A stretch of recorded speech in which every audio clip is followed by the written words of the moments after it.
Estimado Monsenhor José Maria, nosso vigário-geral, cumprimento também o Padre Adenilson e o Padre Pedro Paulo, que nos acolhem nesta catedral, também o Padre Luiz Melo, nosso decano, neles todos os sacerdotes que se fazem presentes, os diáconos, os seminaristas, os ministros extraordinários da comunhão eucarística, aqueles que vieram também nos ajudar nesta celebração, nossos cerimoniários, nossos acólitos, nossos coroinhas. Desejo ainda cumprimentar os religiosos, as religiosas, os consagrados, as consagradas, os membros das novas comunidades, os fiéis dessa paróquia e de todas as outras paróquias da nossa diocese ou de outras dioceses que vieram participar conosco da graça desta celebração, como também os irmãos que nos acompanham através dos meios de comunicação social. Meus queridos irmãos, minhas queridas irmãs, festa de Cristo Rei. Temos muito que celebrar e talvez o Evangelho, outro Evangelho, podia ser proposto para que a gente pudesse, nesse momento, contemplar a glória de Deus. As leituras podiam ser no livro do Apocalipse, que nos falaria sobre a beleza do reino definitivo, e naquela descrição simbólica, casas feitas de rubis, pérolas por todos os lados, a grandiosidade daquilo que vai ser a glória definitiva para a nossa vida. Mas não, a Igreja, em sua sabedoria, nos deu o texto extremamente denso, que se passa no momento crucial da vida de Jesus, quando Ele está no seu trono, na sua cruz, e com o único desejo, salvar toda a humanidade. Esse texto que se passa no Calvário, a beleza da palavra de Deus que nos é revelada agora, deseja nos revelar uma realidade que talvez no primeiro momento nós não percebamos, mas ali está todo o ensinamento para os que estavam presentes naquele ato acontecido há cerca de 2000 anos atrás, para aqueles homens e aquelas mulheres que creram desde o primeiro momento, e para nós também, que mesmo sem ter visto, sabemos verdadeiramente que neste mundo só existe o Senhor. Nós sabemos que em todo o universo só existe um verdadeiro Rei, e Ele se chama Jesus Cristo. Ora, meus irmãos e minhas irmãs, a beleza do Evangelho que nós acabamos de abraçar nos faz recordar e perceber a vida daqueles que lá estavam e que de algum modo representa toda a sociedade, em todas as épocas, em todos os tempos, em todo o mundo. O que é que nós vimos diante daqueles que estavam presentes no momento da crucifixão de Jesus? Três homens, um só destino. E a gente olha para Jesus, ali está verdadeiramente o Santo. Nós olhamos para Jesus e sabemos que naquele coração só tinha um desejo: salvar a humanidade. Mas quando nós olhamos para aquele que está ao lado, nós percebemos que aquele homem, o primeiro a falar, só tinha um desejo: salvar a sua vida. E ao passo que aquele que está do outro lado de Jesus apareceu com um desejo sublime e belo, que foi o de salvar a sua alma. Meus irmãos e minhas irmãs, o cenário é tenso, e diante desses três homens e daquele que está no centro, o Salvador da humanidade, outros não estavam pregados, outros viam uma grande cena. O Evangelho nos disse que os chefes zombavam de Jesus. E zombavam por quê? Porque agora eles haviam conseguido o que planejara há muito tempo: calar a verdade, matar o Salvador do mundo. E quando nós desejamos matar Deus na vida da humanidade, quando nós desejamos tirar Deus da vida dos povos, a gente pode fazer tudo com aqueles que estão à nossa frente. E foi através desses corações endurecidos de chefes em todos os tempos que nós vimos nascer escravidão, que nós vimos nascer preconceitos. Por mais que aqueles que estavam lá, os chefes, falassem em nome de Deus, mas eles serviam ao demônio. Por mais que eles quisessem falar em nome de uma humanidade que devia glorificar ao máximo a vida das pessoas por uma palavra que lhes fora revelada, porém eles queriam o céu, mas para aqueles outros eles queriam o inferno. Eles desejavam as benesses, para os outros o caos. Eles desejavam tudo aquilo que o mundo lhes podia oferecer de visível, e por causa disso ficaram cegos diante daquele que inegavelmente era o Salvador de todos. Meus irmãos e minhas irmãs, os chefes zombaram, e o mau exemplo dos chefes acaba chegando aos subordinados. Que outro grupo estava presente diante de Jesus? Os soldados.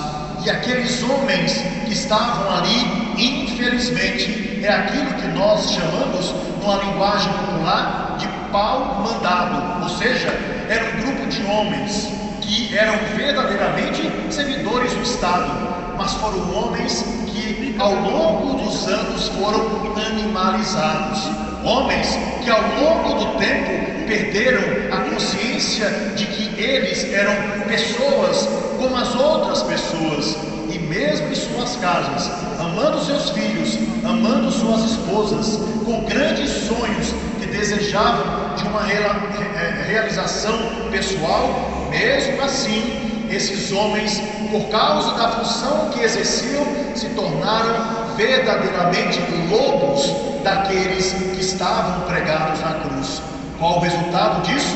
Meus irmãos e minhas irmãs, ali estavam também eles, imitando o mau exemplo dos chefes que dizia: vamos lá, salvou a tantos, curou a outros, desça dessa cruz se for o Filho de Deus. É o máximo da zombaria. Não havia daqueles que estavam soltos, daqueles que representavam naquele momento o Estado, em nenhum momento um ato de misericórdia, em nenhum momento um ato de bondade, porém lançaram para fora toda a sua maldade e um desejo imenso de calar a verdade, de matar o que fizera bem, para que imperasse naquele momento o conselho dos maus.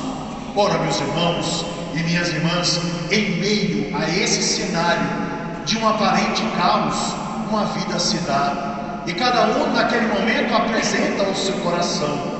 Primeiro o malfeitor, aquele que fizera mal à sociedade, desesperado, porque sabia que estava morrendo, e nos últimos atos de sua vida, olhando para Jesus, ele diz: se você é o Messias, é o Filho de Deus, salve a você e a nós. Ou seja, era a última esperança de liberdade para aquele homem que se mantinha preso às suas escravidões. Era a última palavra de alguém que no desespero pedia misericórdia, porque talvez fosse a única chance que ele tinha ali para não morrer. Pois bem, em meio a um homem desesperado que está ao lado de Jesus, havia um outro, e esse outro traz para nós um exemplo fundamental, fenomenal. Esse outro homem olha para o seu colega, talvez até mesmo para o seu cúmplice, olha para ele e diz: nesse momento você não tem nem piedade, nesse momento crucial da nossa vida, quando nós partiremos e não sabemos para onde, você trata assim aquele que não fez mal algum. Nós merecemos, porque nós somos culpados dos atos que praticamos, daquilo que escolhemos. Nós merecemos porque somos malfeitores. Nós merecemos porque estamos recebendo aquilo que é a paga dos nossos pecados. Este homem, portanto, reconheceu a sua miséria, deixou de lado todo tipo de arrogância, reconheceu que Jesus Cristo verdadeiramente era o Salvador. Reconheceu em Jesus o Santo dos Santos. Aquele homem lançou todo o seu coração no último momento para pedir a misericórdia de Deus. E atenção, meus irmãos e minhas irmãs, aquele homem não pediu para ir para o céu. Ele não pediu isso a Jesus Cristo. O texto do Evangelho nos diz isso perfeitamente.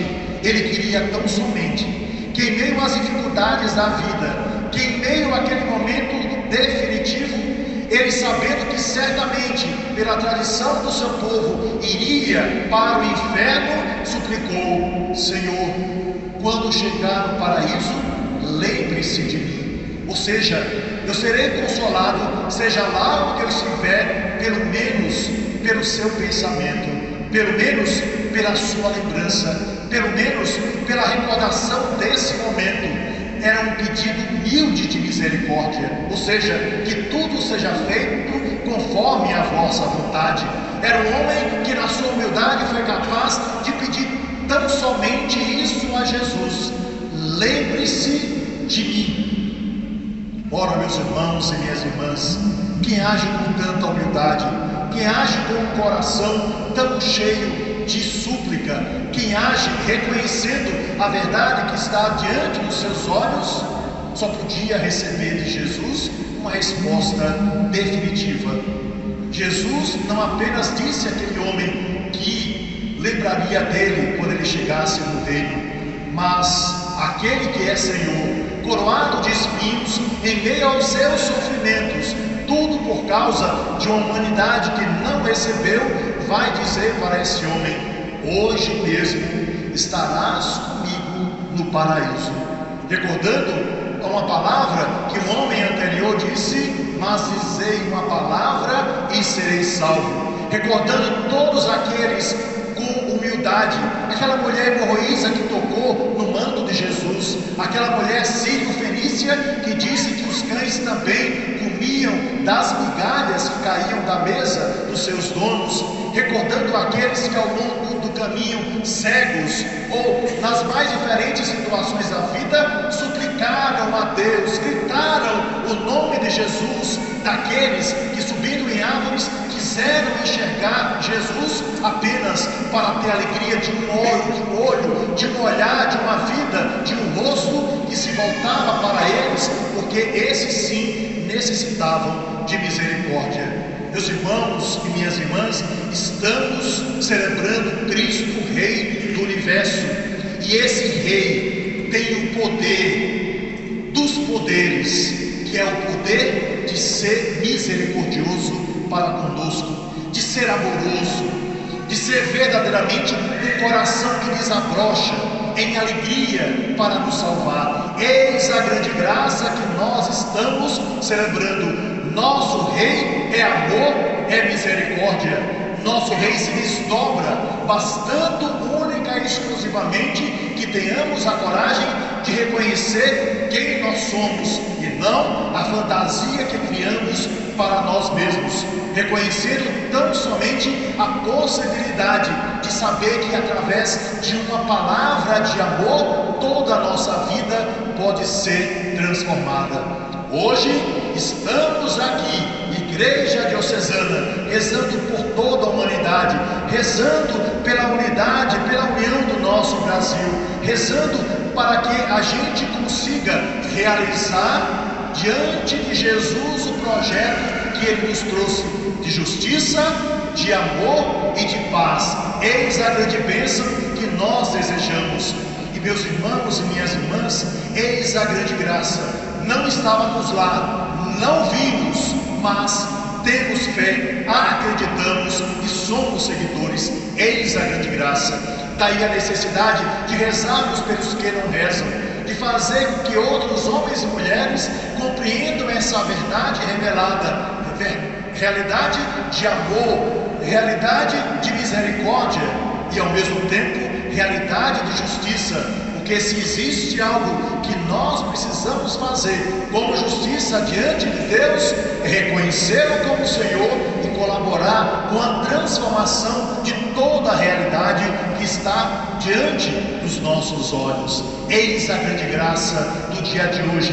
temos um rei que se entregou totalmente a nós. Temos alguém que não olhou para si, mas sendo o rei do universo, quis única e exclusivamente a nossa salvação. Morreu de amor e assim nos fez reviver para a graça de uma vida nova que somente Ele pode nos dar. Vivamos, meus irmãos e minhas irmãs, a graça dessa presença, a graça dessa alegria.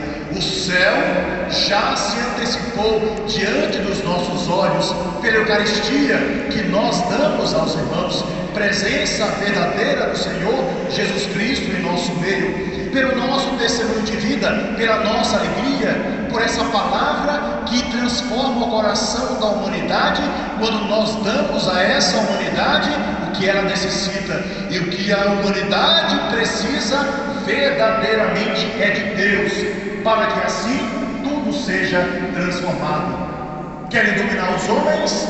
Tentem matar no coração deles o nome de Deus. Querem escravidão, exclusão, preconceito? Tire da sociedade a graça daquele que nos criou todos os irmãos. Querem construir um novo de Deus na vida do mundo? Coloquem Deus de verdade e a verdade de Deus no coração de homens e mulheres, que todas as coisas se transformarão em coisas novas, e o coração do homem se transformará de um coração de pedra em um coração de carne. Que cada um de nós viva a beleza dessa história e desse reinado, reinado de serviço, reinado de amor partilhado, reinado de respeito, reinado de alegria, reinado onde nesse mundo nenhum homem e nenhuma mulher deve ser excluído, onde todos vivam as alegrias de Deus, onde não haja fome, onde não haja tristeza, porque tudo aquilo foi feito e foi produzido pelo inimigo, que com seus seguidores gerou tristeza no coração da humanidade. Somos portadores de uma nova alegria. Jesus está em nosso meio e nós sabemos disso. Somos portadores de fé. Eis a grande graça que nos faz ir adiante. E somos portadores desse amor que transforma a humanidade e que salva através da doação feita por Jesus Cristo e pelo bem que nós podemos realizar quando doamos à humanidade amor, justiça e paz.